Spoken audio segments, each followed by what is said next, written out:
Hello everyone, welcome back to my channel. I am Timmy Treacle, also known as Horror Fan for Life, and my final movie review for today is Avengers Endgame. Now, this review will contain spoilers, so if you haven't seen the movie yet, don't watch this review. I will leave my score for this video in the description for this video for Avengers Endgame. But in case you're wondering, the perfect score of a 10 out of 10. But don't watch this review if you haven't seen the movie, because again, it will contain spoilers. So you've been warned. The movie was released on April 26, 2019. It is a Marvel superhero movie that received positive reviews with critics. It currently has a perfect grade of an A+ on Cinema Score, has an 8.7 out of 10 on IMDb. It has a 94% on Rotten Tomatoes, and a 96% on Google. The movie had a $356 million budget and made $2.7 billion at the box office. I believe making it the highest grossing movie of all time worldwide. If I'm wrong, correct me in the comment section below, but I do believe it holds the record. And this movie was written and directed by, directed by Anthony and Joe Russo, and written by Christopher Markin and Stephen McFeely. This is the 22nd movie in the Marvel Cinematic Universe. This movie brings all the other movies together, and it ends the saga basically. However, this is not the last movie for the Infinity Saga, which is what they're calling the 23 movies in the Infinity Saga. The 23rd film will be Spider-Man Far From Home, which I'll be watching when it comes out to purchase. Well, this movie stars a lot of people, so I'm going to run through them really quick. We have Robert Downey Jr., Chris Evans, Mark Ruffalo, Chris Hemsworth, Scarlett Johansson, Jeremy Renner, Don Cheadle, Paul Rudd, Brie Larson, Karen Gillan, Benedict Wong, Jon Favreau, Brad Cooper, Gwyneth Paltrow, Josh Brolin, Benedict Cumberbatch, Chadwick Boseman, Tom Holland, Zoe Saldana, Elizabeth Olsen, Anthony Mackie, Sebastian Stan, Tom Hiddleston, Dave Bautista, Pom Klementieff, who plays Mantis. We have Vin Diesel, Chris Pratt, Samuel L. Jackson, Colby Smulders, Evangeline Lilly, Tessa Thompson, Marissa Tomei, Michael Douglas, Michelle Pfeiffer, Linda Cardellini, Natalie Portman, and a small cameo from Howard the Duck. There you have it. That is all the people that is in this movie. And let's get to the movie. This movie picks up first with Hawkeye, played by Jeremy Renner, who is having a picnic with his family and teaching his daughter how to shoot a bow and arrow, and they suddenly disappear. Now, this will take place at the end of Infinity War, where Thanos snaps his fingers and half the population disappears. He loses his family. Then from there, we find Iron Man and Nebula stuck out in space. They have no rescue in sight. They don't know what's going to happen. They're running out of air, running out of food. But all of a sudden, this bright light comes towards them. And I was thinking Ant-Man was going to have something to do with rescuing them. But I was completely wrong. And I should have known better. Who shows up? Captain Marvel. She saves the day, which is freaking awesome. She brings them back to New York, to Avengers headquarters, where they meet up with the rest of the Avengers / Guardians who were left from the battle. Rocket Raccoon was the only one who survived from the Guardians. And the rest of the Avengers have been tracking and trying to find Thanos for the longest time. Because they want to end him and they want to get the stones back and try and get their friends and family back as well. Well, they track Thanos down without the help of Iron Man because he is not well and needs to rest, and really wasn't interested in doing so. So the rest of them go to this distant planet. They find Thanos, who is vulnerable, and they lop off his head. They find out that he destroyed the stones by using the stones, and so now they're pretty much screwed. How are they going to get their friends back and family and everyone who was lost? Well, fast forward 5 years later, we see Scott Lang's van, and he's still stuck in the quantum realm. It's been 5 years since he's been in there, but it only felt like 5 seconds to him. He finally gets out of there and makes his way home to see that his daughter has grown up. She's now a teenager, 5 years older. They embrace. It was a tear-jerking moment, at least for me it was. And from there, Scott goes to the Avengers headquarters where he surprises Captain America and Black Widow of his appearance. And he talks to them about the quantum realm, and there is a chance that they can bring people back. He just needs help from one of the two brains that could figure this out. 5 years have passed. Tony Stark has basically given up being Iron Man. He has a family, he has a daughter, and so he tells them no, turns them away. So they turn to Bruce Banner, the Hulk, and some people were complaining about the way the Hulk looked. I loved his look.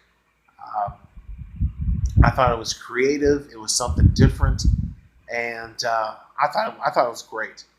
And later on, we talk about another character too. But I love the look of Hulk.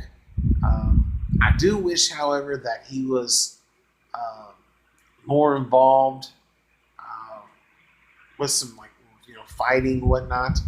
Uh, but I still like the way they utilize this character much more than they did in the first movie.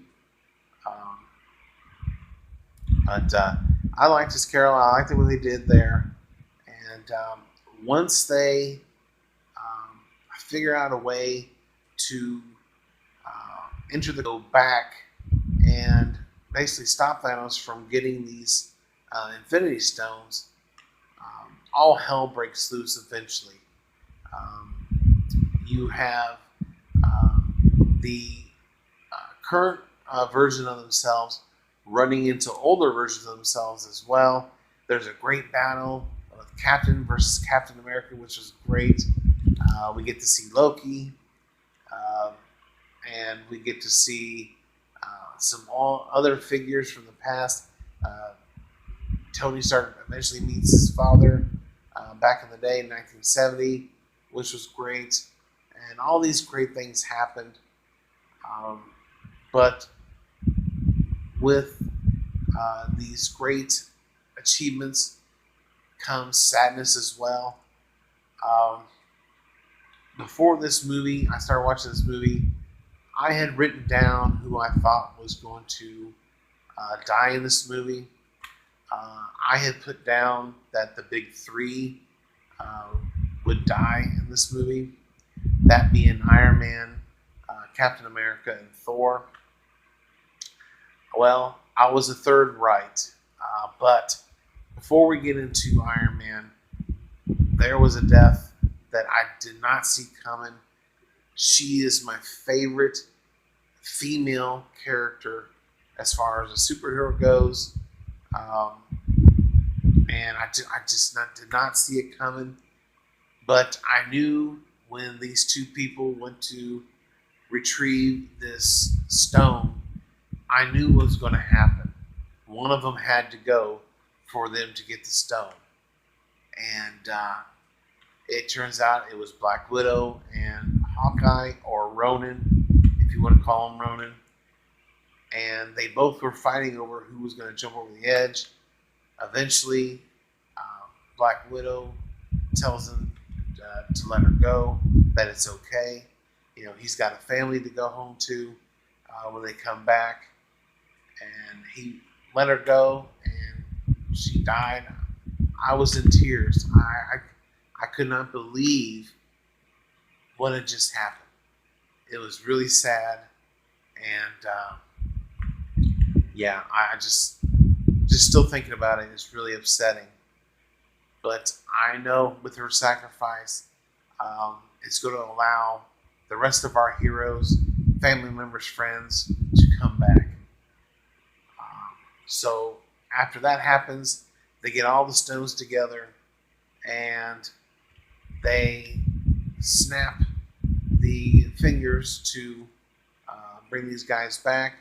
Well, while they're traveling back in time, an old Thanos finds out about this, and an old Nebula is still basically siding with Thanos, and she decides to help him out. And this is when the big battle is going to ensue. Thanos shows up. You have the big three taking them on, and eventually we get to see Captain America, who is my personal favorite. Um, he gets to use Thor's old hammer, which Thor knew that he was worthy of it. Because if you guys remember in Age of Ultron, he was able to move it just a little bit. And I think Captain there was just messing around, not to want to show up Thor or anything. But in this movie, he wields the hammer, and it is freaking awesome. He goes right at Thanos, and it is just on with those three. Well, Thanos gets the upper hand with the three, and Captain is standing by himself.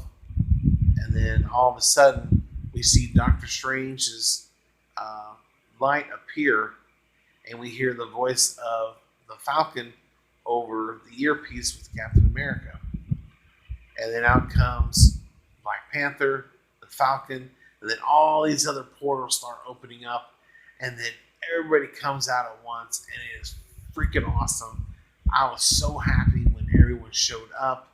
The embrace between Tony Stark and Spider-Man was freaking awesome.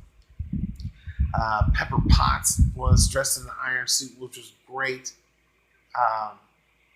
And I'm kind of hoping maybe she might be the next Iron Man.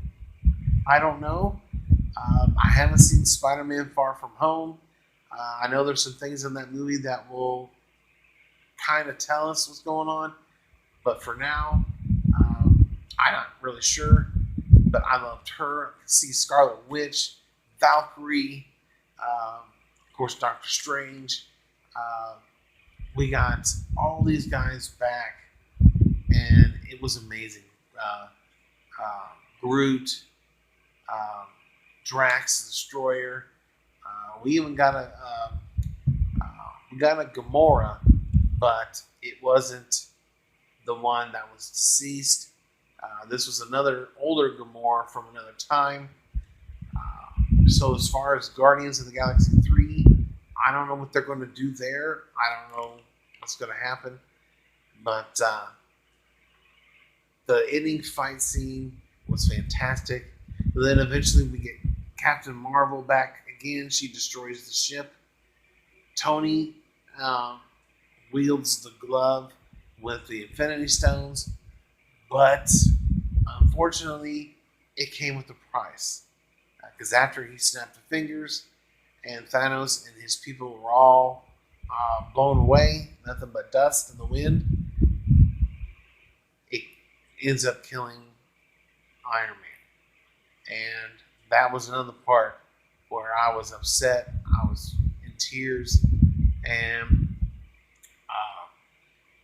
you seen Tom Holland, Spider-Man, really upset. And then Pepper Potts, she gives him a kiss on the cheek and says, "You can finally rest now." And his light goes out in his chest, and he passes away. And then we see the funeral. The funeral for Tony was a great send-off, but we all knew it was going to happen. Uh, I knew it was most likely going to happen with Iron Man because his contract was up with Marvel after this. Same thing with Captain America. Um, I love what they did with him and his send off. Um, After he returns all the Infinity Stones, he stays back in the past to become an old man. And then we get to see him as an old man, which is great. And we get to see him pass off the shield to who I thought was going to be the Winter Soldier. Because I believe in the comics, the Winter Soldier becomes Captain America, the new one. But in this case, he gives it to Sam Wilson, aka the Falcon, and the Winter Soldier agrees. And I thought that was just so badass. I love that. Talking about Thor, some people were complaining about Thor's look, about him looking, with the beard, the long hair, and the big belly gut. And I loved it. I thought it was great. It's just hilarious. And the way it ended, it sets up, of course, for Spider-Man Far From Home, which I can't wait to see. And then Phase 4 will be starting with the first movie in May. It will be a Black Widow movie, and I will talk about Phase 4 in another video. But as far as Avengers Endgame goes, it was a blast. It was 2 hours and 50 minutes long, but it was worth it. I love this movie. I will be watching it over and over and over again, just like I did Infinity War. But like I said, I gave Avengers Endgame a 10 out of 10, 2 thumbs up. For those who hate on this movie for I don't know what reason, there are a few numbskulls out there who didn't like this movie at all and giving it 1s and 2s. Just come on, man. I don't know what you guys are looking at. I think they mainly do it for views and just to get attention. But all that aside, this is a great movie, a great way to end the 22 movies. And after Spider-Man Far From Home, we'll get to start a new phase, and the Infinity Saga will be closed. So there you have it. Those are my thoughts and opinions, and my take and review for Avengers Endgame. Excuse me. In the comment section below, if you've seen this movie, which I think most of you have, give me your thoughts and opinions. And what did you think of the look of Thor and the Hulk? Let me know your thoughts and opinions on that. Also, I will be doing a ranking of all 22 Marvel Cinematic Universe movies. And again, it won't include Spider-Man Far From Home because I haven't seen it yet. But once I have, I will redo my ranking list. So look forward to that video here shortly. Just another note, this movie was nominated for some awards. They have 12 Saturn nominations still pending, some Teen Choice and MTV Movie Awards. So hopefully, I wish they get some Oscar buzz too, but we'll have to wait and see. But other than that, that is my review for the Avengers Endgame. I didn't go into all the different details, but I love this movie from start to finish. Didn't have no problem with it, and yeah, definitely check it out. Other than that, I thank you guys for watching. Stay tuned for many more movie reviews, and stay tuned later on this evening for my ranking of all 22 MCU movies. Check you later.